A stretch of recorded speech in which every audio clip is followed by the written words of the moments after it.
Kung ano yung pangangailangan niya, yun ang kanyang hinihingi sa Diyos. At ang panalangin, hindi dapat kabisaduhin sa dahilang doon sa Roma 8:26, meron pong ganitong nakasulat.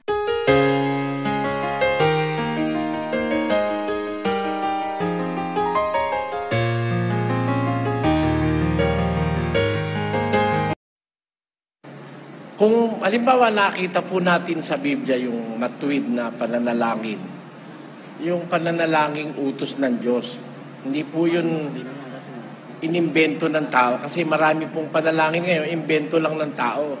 Ang katunayan, kinakabisado nga ang mga panalangin eh.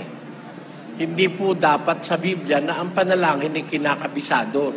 Kasi it comes out parang dumadating yun ng ano eh. Paano mo ba determinin yun? Yun eh, dumadating po ng kusa sa isang nananalangin na kung ano yung pangangailangan niya, yun ang kanyang hinihingi sa Diyos. At ang panalangin, hindi dapat kabisaduhin sa dahilang doon sa Roma 8:26, meron pong ganitong nakasulat.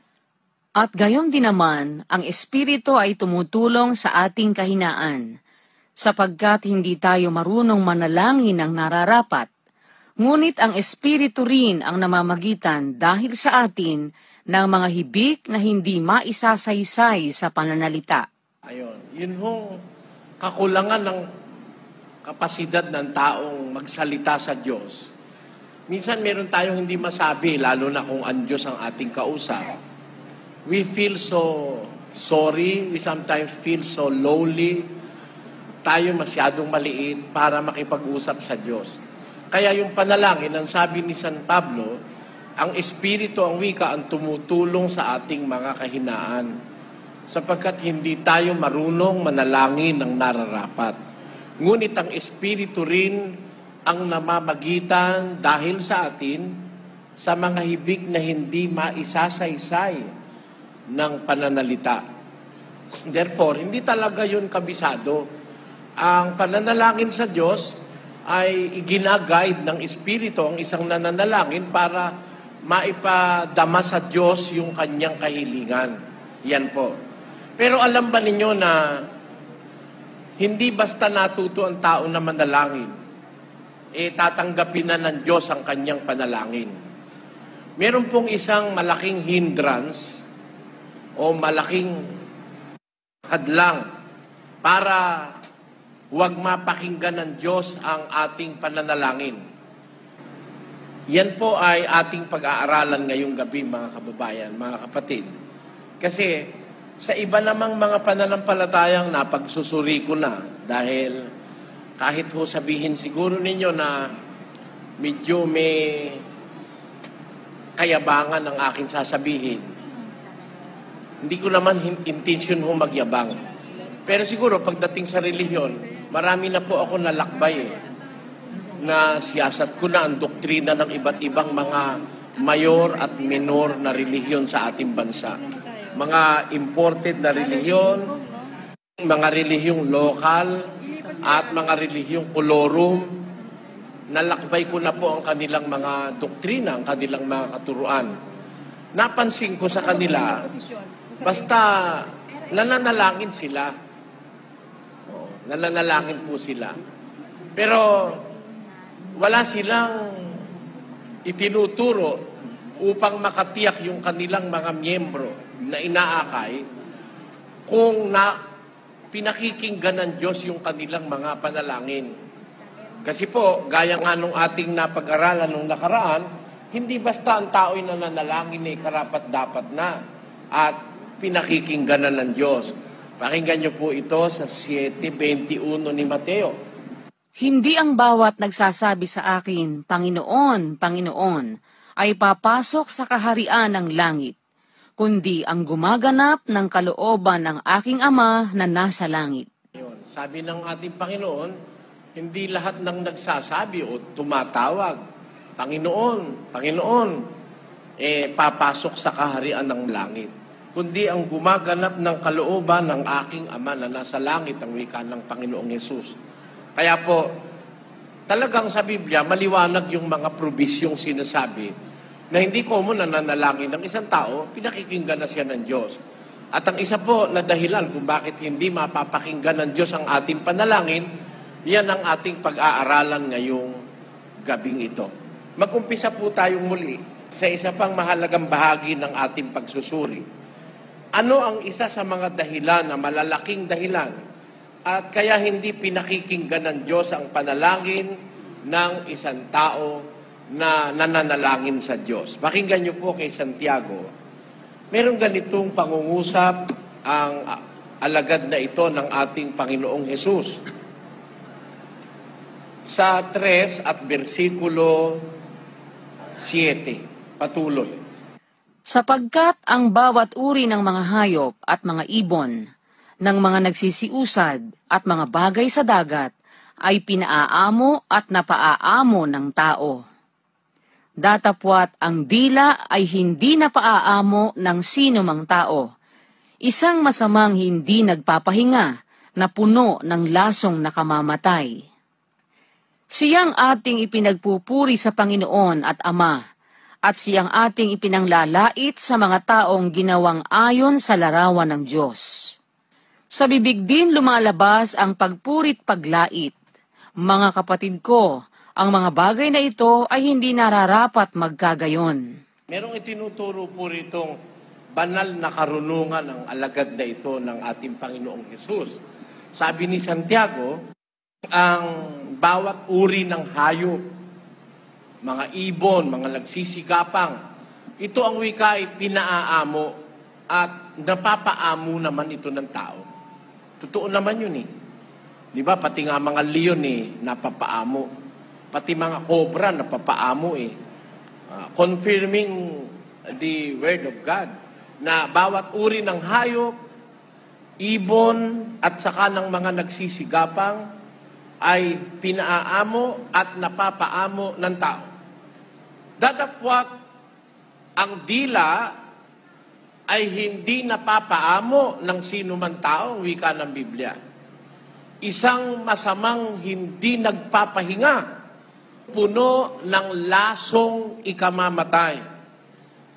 At ang sabi, na siyang ating ipinupuri sa Ama, at siya rin naman nating ipinanglalait sa taong ginawa ayon sa larawan ng Diyos.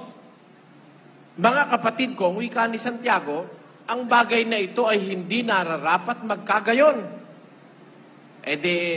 Hindi pala pwedeng ipampuri mo yung dila at the same time na ipinampupuri mo sa Diyos, ipinanlalait mo naman sa iyong kapwa. Hindi pwede.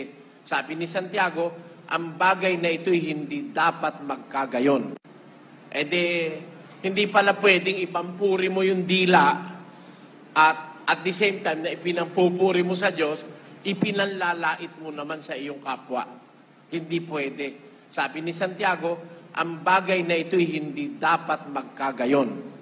Meaning, sa isang taong pumupuri, sumasambitla sa pangalan ng Diyos, nananalangin sa Diyos, hindi dapat na yung kanyang dila gamitin niya sa isang bagay na labag. Ang binigyan niya ng halimbawa ni Santiago, tuloy mo pa. Ang bukal bagay sa isa lamang siwang ay binubukala ng matamis at mapait. Sakay nakakita ng bukal o sibol na ang sumisibol na tubig mapait o kaya matamis. Ang bukal, pag matabsing yon. Ang pagka yun manamis-namis, manamis-namis talaga yon. Ganyan ho ang mga uri ng mga bukal. Ano ibig sabihin? Tuloy. Maaari baga, mga kapatid ko, na ang puno ng igos ay magbunga ng aseytunas o ng mga igos ang puno ng ubas? Hindi pwedeng magbunga yung higos ng aseytunas o kaya ng ubas. Ang puno ng higos, magbubunga ng higos. Ano ibig sabihin? Tingnan niyo po sa GIS. Sa bibig din lumalabas ang pagpurit paglait. Mga kapatid ko, ang mga bagay na ito ay hindi nararapat magkagayon. Hindi pwede na sa isang siwang, lumabas ang dalawang uri ng bukal. Hindi rin naman sa isang puno, pwedeng magbunga nung iba sa kanyang puno. Ganon din naman ang ibig sabihin dito ni Santiago na ang dila, pagka ang isang dilay masama, hindi pwedeng gamitin yun sa pagpuri sa Diyos. Hindi pwedeng gamitin yun sa pananalangin sa Diyos. Dahil masama yung dila. Hindi pwede na yung dila na masama ay gamitin mo na magkaroon ng double standard o double purpose. Isang panlait, isang pangsinungaling, isang pandaraya, isang panluloko, isang pambubola, pagkatapos gagamitin mo sa pagpuri sa Diyos. Hindi po ganon. Ngayon, alamin natin sa ating pinag-aaralan ngayong gabi, mga kapatid, bakit nagkakaganito ang dila ng tao? Na siyang nakakahadlang ngayon, kung halimbawa tatawag ka sa Diyos, hadlang yon para huwag kang pakinggan ng Diyos. Dahil dun sa iyong masamang dila, hindi ka pakikinggan ng Diyos. Ba't kaya ang dila ng tao ay nagkakaganon? Pakinggan nyo sa 3:6. At ang dilay isang apoy. Ang sanglibutan ng kasamaan sa ating mga sangkap ay dili iba't ang dila, na nakakahawa sa buong katawan, at pinagningas ang gulong ng katalagahan, at ang dilay pinagniningas ng impyerno. Meron ho palang kapangyarihang nagpapagalaw sa dila May impluensya na umi-impluensya sa dila. Ayon ho sa pagkakasabi ni Santiago, ang dila pinagniningas ng impyerno. Meron ho palang masamang umi-impluensya sa dila. Kumbaga sa gitara, may kumakalabit sa kwerdas. Wala ka nakitang gitarang mag-isang tumugtog. May kumakalabit doon. Ganon din yung dila, may kumakalabit. Para magmura, manloko, manlait, manswindel, gumawa ng iba't ibang mga bagay. Alam po ba ninyo, mga kababayan, para inyo lang maintindihan kung gaano kaselan niyang pananalangin sa Diyos? Alam nyo ba yung dila na yan maraing nagagawang kalokohan? Akala kasi nung iba, ang pinakamasama ka sa tao ang kamay dahil pumapatay. Sabi naman nung iba, yung mata, kaya siya unang natutunaw pag namatay ang tao. Sabi, meron naman nagsasabi, ang pinakamasama raw, kay ganon, kay ganire. Sa Biblia, isa ho sa pinakamasasamang sangkap natin, yan dila 3:6 nga ulit. At ang dilay isang apoy. Ang sanglibutan ng kasamaan sa ating mga sangkap ay dili iba't ang dila. Ang sanlibutan ng kasamaan. Napakarami hong kasamaan sa ating dila, sa dila ng tao. Kaya nga sabi ni Santiago yan dila, hindi napapaamo yan ng tao Mabuti pa yung hayop, yung ibon, yung umuusad, yung gumagapang. Napapaamo yun ng tao. Pero yung dila, hindi mapapaamo ng sino mang tao. Kaya nga pagka si Kristo tao, lalabas pati si Kristo, hindi niya kayang paamuin ng dila. Mali yun. Kayang paamuin ni Kristo ang dila. Pero tao, walang makapagpapaamo sa dila ng tao.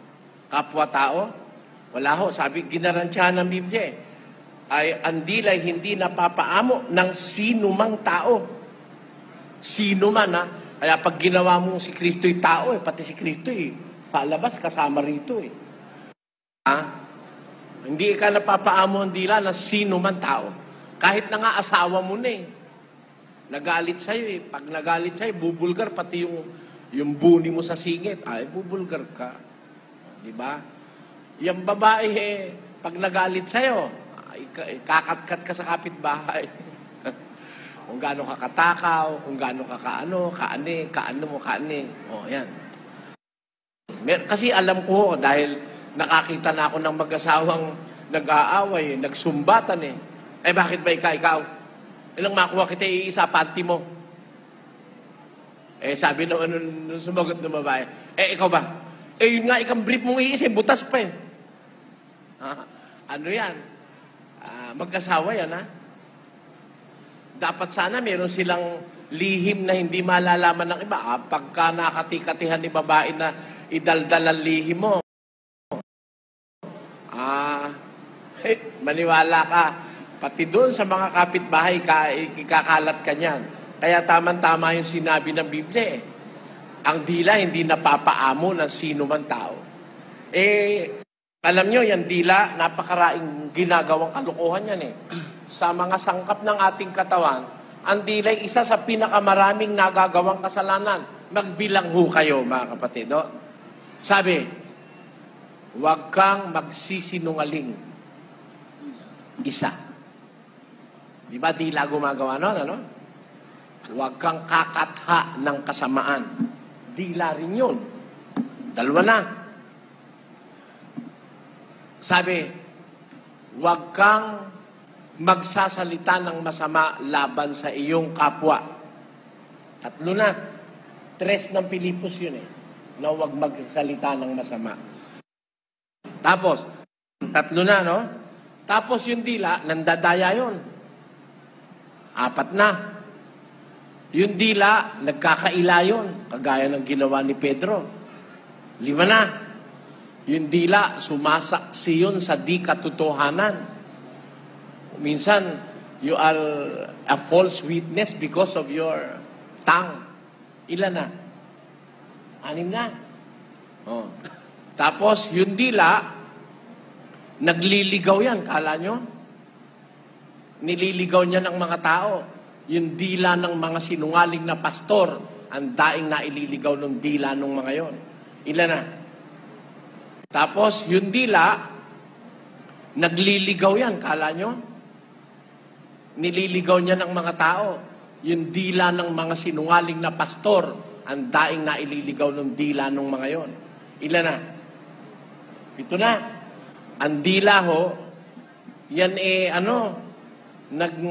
pumapatay ang dila. Pakinggan nyo ang katunayan, pumapatay. Sabihin nyo, hindi ka totoo, nakakapatay yan, kala nyo. Pakinggan nyo, ha? Pinapatay ng masama ng kanyang bibig ang kanyang kapwa. Baka naman sabihin nyo, ba't ang nabasa doon, Mr. Soriano, bibig? Pinapatay ng masama ng kanyang bibig ang kanyang kapwa.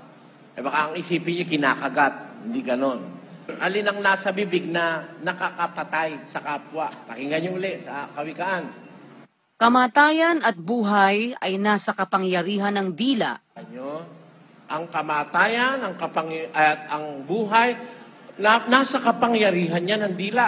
Nakakapatay ang dila . Pag sinabi nung dila ng presidente, itigil ang pagbitay. Wita mo na, naligtas yung bibitayin sa silya elektrika. Pag hindi kumibo yung dila ng presidente at sinabi, ituloy, iswitch ang silya elektrika. Patay. Di ba? Sa pagsigaw nung Kastila, sabi doon sa Luneta, nakahilera yung mga Gwardiya Sibil, nakatutok ang baril kay Rizal, sumigaw yung commander, apunten!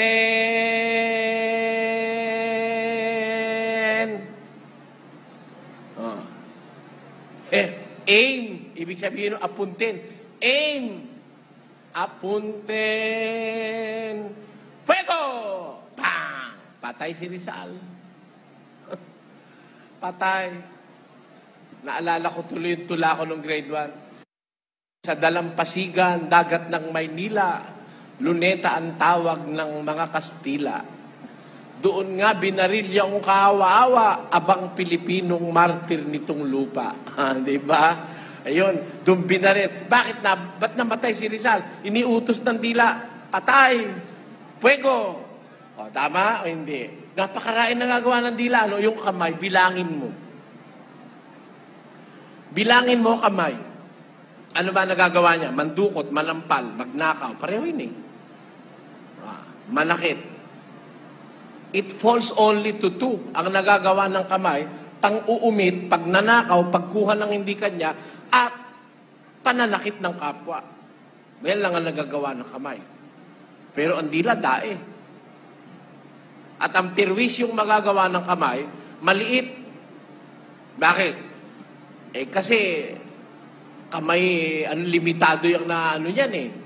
Pero yung dila pag na-transfer yun ng kapwa dila sabi ko nga sa inyo may nakakita ng ahas. Naku, nakakita ng ahas, ganito kalaki. Naku, kami ahas sa loob ng bahay.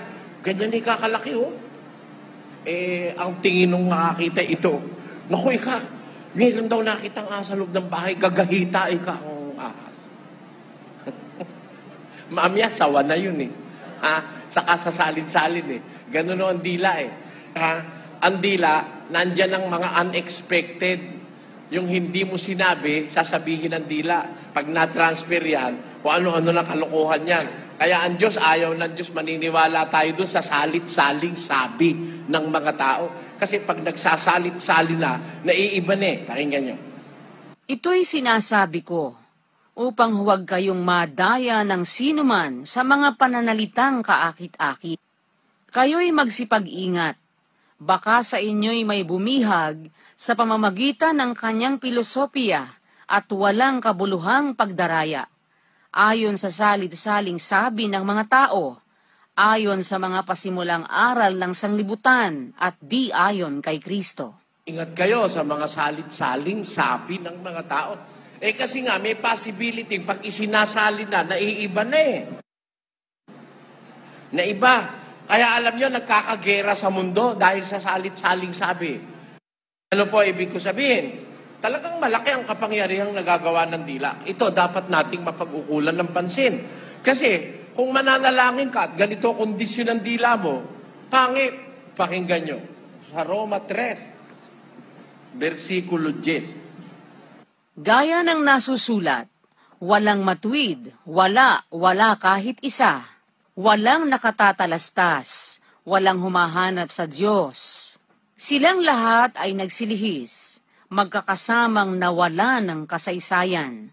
Walang gumagawa ng mabuti, wala kahit isa. Ang kanilang lalamunan ay isang libingang bukas. Nagsisigamit ng daya sa pamamagitan ng kanilang mga dila.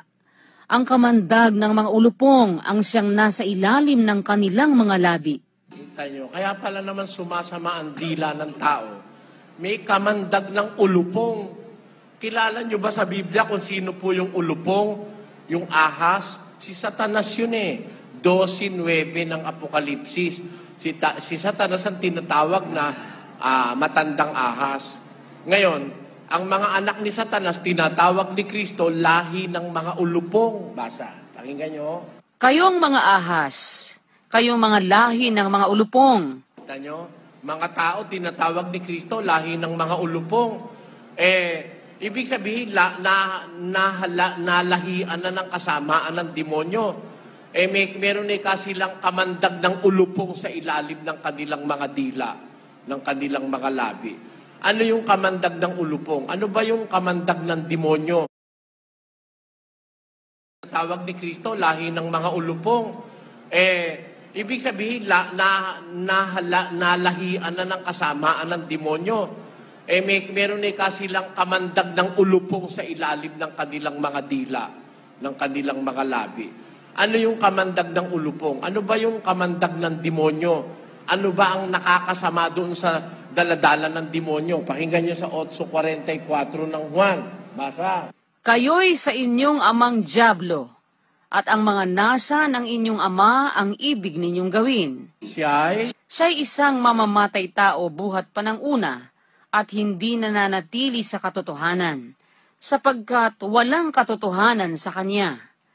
Pagka nagsasalita siya ng kasinungalingan, ay nagsasalita siya ng saganang kanya, sapagkat siya'y isang sinungaling at ama nito. Kasinungalingan ng daladala ng demonyo, yun ang ipinundar ngayon sa mga dila ng mga tao. Kayo mang ngayon ng Diyos, ang mananalangin sa inyo, sinungaling. Pakinggan nyo kaya, ang mananalangin sa inyo, masama ang dila. Masama ang mga pinagsasasabi, puro pandaraya, pambobola, panliligaw. Pakinggan kaya ng Diyos yun, 9:31 ni Juan. Pakinggan nyo po. Nalalaman naming hindi pinakikinggan ng Diyos ang mga makasalanan. Datapwat, kung ang sino mang tao'y maging mananamba sa Diyos at ginagawa ang kanyang kalooban, siya'y pinakikinggan niya. Yun. Para mapakinggan ng Diyos, kailangan gawin yung kanyang kalooban. Pero kung halimbawa, manluloko ka, mandaraya ka, ang dila mo yung masamang dila, hindi pinakikinggan ng Diyos ang mga makasalanan. Kaya, para maalis, kapatid, di ba yun nakasunod doon? Opo. Para maalis yung kasamaan sa dila, anong gagawin natin? Problema pala yung dila na yan eh. Mananalangin ka, hindi pakinggan ng Diyos dahil sa dila mong masama eh. Anong gagawin natin para yung dila na yun bumuti? Para maalis yung kasamaan sa dila. Anong gagawin natin? Problema pala yung dila na yan eh. Mananalangin ka, hindi pakinggan ng Diyos dahil sa dila mong masama eh. Anong gagawin natin para yung dila na yun bumuti? Pakinggan nyo. Sa Mateo 12, may paraan para bumuti yan eh. Hindi yan mapapaamo ng tao. Pero ang Diyos ay may paraan para pabutihin ang dila. Pakinggan nyo. O pabutihin ninyo ang punong kahoy, at mabuti ang bunga niyaon. O pasamain ninyo ang punong kahoy, at masama ang bunga niyaon. Sabi ho ng Biblia, pag pinabuti mo yung puno, bubuti ang bunga. Pasamain mo ang puno, sasama ang bunga. Ano ibig sabihin ni Jesus? Tuloy ang basa. Sapagkat ang punong kahoy ay nakikilala sa pamamagitan ng kanyang bunga. Kayong lahi ng mga ulupong, papaano kayo na masasama ay makapagsasalita ng mabubuting bagay? Kayo ikang mga lahi ng mga ulupong, paano kayong masasamay makakapagsalita ng mabuting bagay? Sapagkat sa kasaganaan ng puso ay nagsasalita ang bibig. Ayun. Alam niyo pala, kung alin yung lumalabas sa bibig, yung pala yung nandun sa puso. Kung masama ka, masama ang puso mo, paano kang magsasalita ng mabuti? May ipinakikitang karunungan ng Panginoong Hesus dito. Ang karunungan po rito mula sa Diyos, yung palang kasama ang lumalabas sa dila, nanggagaling sa puso. Yung palang dila, may puno. May puno ang dila. Ang dila, outlet lang nung galing sa puno. Pabutihin nyo ang puno, bubuti ang bunga. Pasamain nyo ang puno, sasama ang bunga. Paano kayong magsasalita ng mabuti kung masasama kayo? Sapagkat sa kasaganaan ng puso, nagsasalita ang bibig. Anong katunayang yun ang ibig sabihin? Pakinggan nyo sa 6 ng Lucas, versikulo 45. Ang mabuting tao ay kumukuha ng kagalingan sa mabubuting kayamanan ng kanyang puso, at ang masamang tao ay kumukuha ng kasamaan sa masamang kayamanan. Bakit? Sapagkat sa kasaganaan ng puso ay nagsasalita ang kanyang bibig. Tanyo, maliwanag na maliwanag ho ang Biblia. Sabi ng Diyos, ang mabuting tao, kumukuha ng mabubuting kayamanan sa kayamanang nasa kanyang puso. Ang masamang tao na may naglilitaw ng masama mula sa masamang kayamanang nasa kanyang puso. Sapagkat sa kasaganaan ng ay nagsasalita ang bibig. Para maintindihan nyo, kausapin mo ang isang negosyante tungkol sa negosyo. Naku, lalabas ang kanyang nasa puso. Mahilig siya sa negosyo. Negosyante siya eh. Lalabas yun. Kausapin mo yung sabungero tungkol sa sabong. Ay, naku, ilalabas lahat. Pati kaliskis ng manok, kung ilan yung magandang kaliskis. Sasabihin sa'yo lahat yun.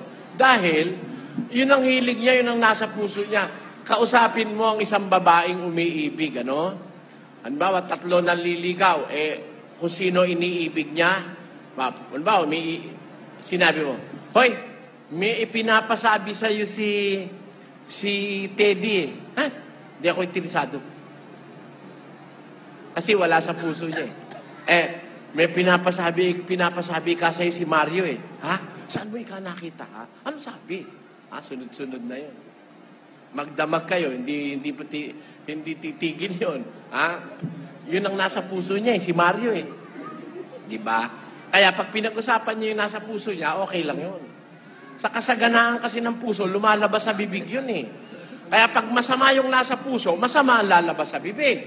Pag mabuti yung nasa puso, mabuti yung lalabas sa bibig. Tingnan ninyo, pag salita ng Diyos ang nasa puso ng mangangaral, yun ang lalabas sa bibig. Pero, pag ang nasa puso ng mangangaral ay sarili niyang imbento, talon, lundag, 3 itlog, wala sa Biblia yun. Imbento yun eh.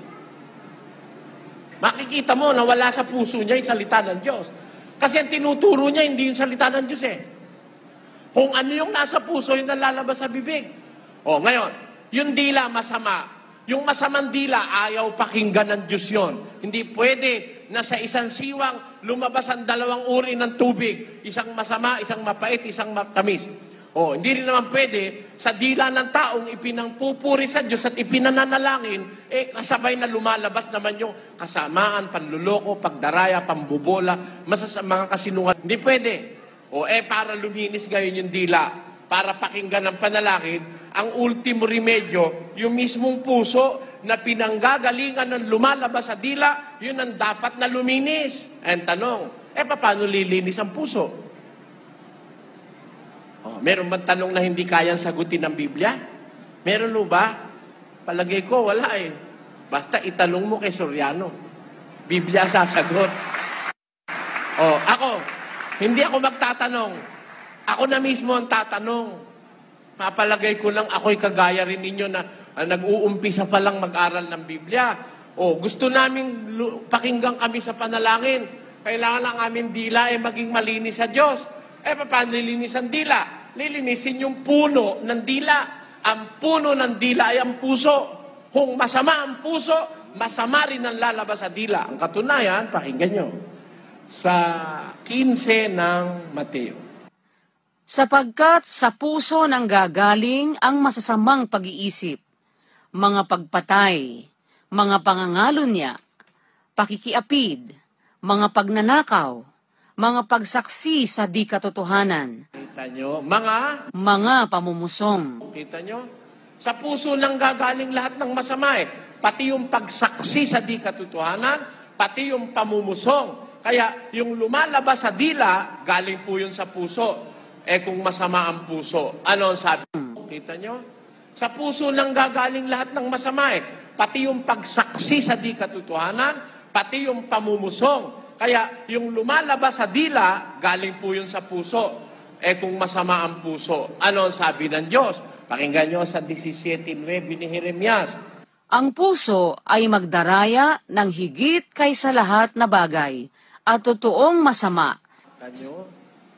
Sabi ng Diyos, ang puso magdaraya higit sa lahat ng bagay at totoong masama.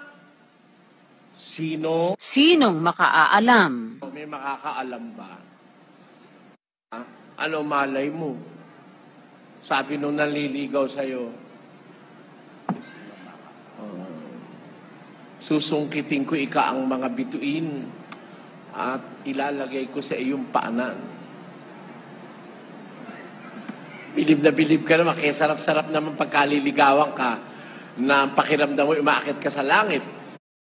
Lalo na kung halimbawa ikaw wala na talagang pag-asa sa biyaheng Bicol, may naligaw na lukul-lukul na ligaw sa'yo. Yung pala naman ikaw bubulahin lang. Masarap ng yung tao, ewan ko ba, ba't ang tao galit pag sinasabi mo yung totoo? Pagka naman binobola mo, tuwa naman. Meron mga taong galit, tuwa pag binobola. Ikaw, ang pinakamagandang babaeng nakita ko. Tuwa naman siya.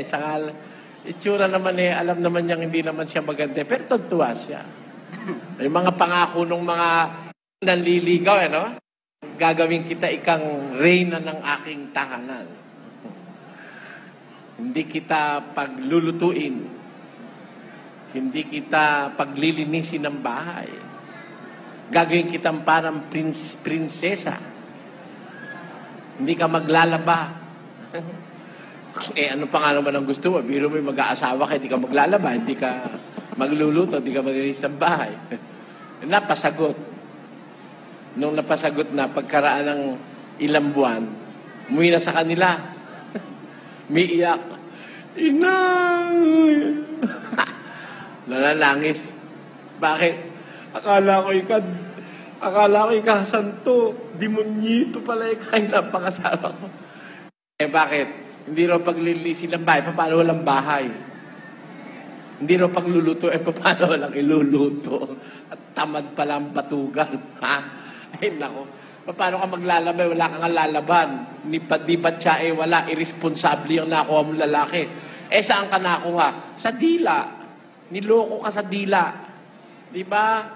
Yung mga manananso, kaya nakakatanso dahil sa dila basta ba yung sesenyas lang ba yun makakaloko na yun? Sige nga, bibilin mo ba yung ginto kung senyas lang ng senyas? Marunong magsalita yun. Naku, ito ikagaling pa ito sa mga ita. Nahukay talaga kahit sa bundok. Madulas ang dila. Kahit nga bulol na dila ngayon, nakakakumbinsi. Di ba? Bulol na nga, nakakakumbinsi pa. Hindi dila.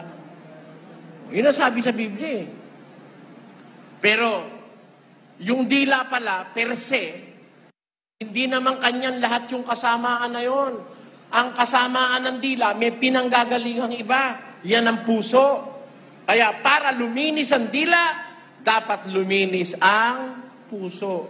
Pabutihin ninyo ang puno, bubuti ang bunga niyaon. Sapagkat sa kasaganaan ng puso, nagsasalita ang bibig. Ay, paano po lilinis ang puso? Ayan ang ating problema. Para pakinggan ng Diyos ang ating panalangin. Paano lilinis ang puso ng masamang puso ng isang tao? Pakinggan niyo po sa awit 119:11, ganito nakasulat. Ang salita mo'y aking iningatan sa aking puso, upang huwag akong magkasala laban sa iyo. Ayun, sabi ni David, ang salita mo ay aking iningatan sa aking puso upang huwag akong magkasala laban sa iyo. Ano ho ang panlinis ng puso? Hindi ho bugbog. Hindi arte. Malilinis ba ang puso ng mga... Hindi nalilinis ang puso ron. Ang katunayan, naaprubahan na yan sa Israel Yung araw-araw misa ng misa, hindi nakakalinis ng puso yan. Every Diyes, pakinggan nyo. Yung mga saserdote sa Israel nung araw-araw, may misa. Basa. At katotohanang ang bawat saserdote na araw-araw ay nangangasiwa ng patayo at naghahandog na madalas ng gayunding mga hain na hindi makaalis kailanpaman ng mga kasalanan. Yun. Araw-araw, gayot-gayon din. Pero tayo ba nalinis? Naalis ba yung kasamaan sa ating mga puso? Yung pagsisinungaling, yung pangdaraya, pagtataksil sa asawa, pakikipag-date kay kumpare, naalis ba? Naalis ba yan ng silya elektrika? Naalis ba yan ng lethal injection na sinasabi? Naaalis ba yan ng mga kung ano-anong organisasyong itinayo ng tao? Mabibigo ang lahat ng tao. Hindi kayang palinisin ang puso ng kung ano-anong bagay na inimbento ng tao. Iisa ang lunas dyan. Sabi ni David, ang salita mo, iningatan ko sa aking puso upang huwag akong magkasala laban sa iyo.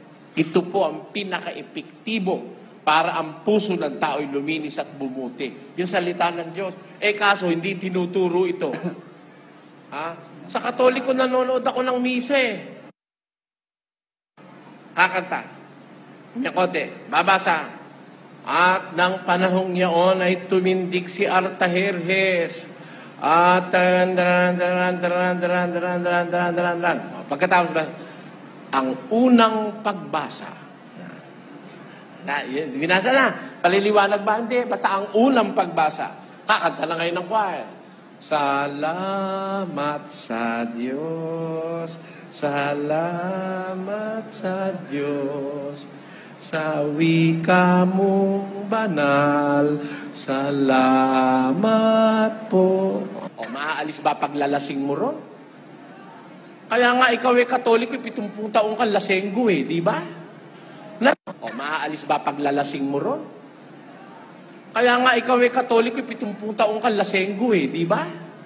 Nalinis ba aprobado yung Biblia, yung salita ng Diyos, di mo matututulan eh. Walang panlinis sa masamang puso ng tao. Yung kasakiman, yung mga pagtatanim, yung pagkapuot, yung hatred, yung pait, yung sari-saring mga bagay na masasama na kung minsay lumalabas sa dila para ihawa ang ibang tao, naaalis yun ang salita ng Diyos. Yan po ang dapat yung pansinin, mga kapatid. Salita lang ng Diyos ang makakaalis na. Wala na iba. Mabibigo ang itatayong institusyon ng tao. May nagtayo ka nga ng institusyon, wala naman salita ng Diyos eh. Puro daldalan lang at kwentuhan eh. Praise the Lord, amen. That's right. Hallelujah. Maaalis ba ngayon yung ano? Maalis yung masama? Hindi. Salita ng Diyos ang pampaalis dyan, pampalinis. Katunayan, sa 15, versikulo 3 ng Juan. Kayo'y malilinis na sa pamamagitan ng salita na sa inyo'y aking sinalita. Ayun. Malilinis na kayo sa pamamagitan ng mga salitang sa inyo'y aking sinalita. Ang wika ng Panginoon. Di ang panlinis talaga, yung salita ng Diyos.